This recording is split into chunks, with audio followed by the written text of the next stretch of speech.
Sa isang barangay sa bayan ng Malapatan, probinsya ng Sarangani, nagkagulo ang mga residente dahil sa nakitang kakaibang bagay. Ito ay ang pares ng umano'y pakpak sa damuhan malapit sa baybayin na nadiskubre ng mga residente ng barangay Lunpadido. Ang umaalingasaw na bagay naghatid ng takot lalo pat noong inusisa ay may nakitang tila mga patak at marka ng dugo. Kaya pinaniniwalaan ng mga residente na ito ay pakpak umano ng aswang. Sigurado po ako pakpakin ng manananggal. Kasi yun nga, kalat na kalat dito, nababalita na may manananggal dito. Saka makikita nyo naman kung makikita nyo yung pakpak na butas-butas, diba? Kasi tingin ko dito sa sagingan marami kasing puno na saging dito. Baka sumabit yung pakpak niya.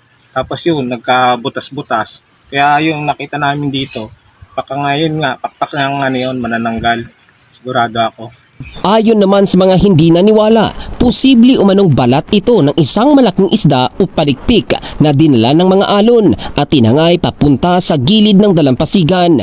Lunes ng umaga at nadatnan ang sinasabing pakpak ng aswang. Subalit maging ang isang residente ay hindi matukoy ang nasabing bagay. Pakpak nga ba ng aswang o bahagi lang ito ng katawan ng isang patay na malaking isda? Ay sus, manananggal. Hanggang ngayon ba na may naniniwala pa kayo dyan? Mas kapanipaniwala pa yung magjowa na or mag-asawa na ay naaagaw pa. Yun ang kapanipaniwala. Pero yung manananggal, naku. Aba, madilim na, gabi na. Ako'y uuwi na. Baka nga meron dyan. Para mapanatag ang kalooban ng mga tao sa lugar, minabuti ng mga taga-barangay na ipasuri ang naturang bagay nang sa ganun mailibing na ito dahil sa unti-unti nang nabubulok.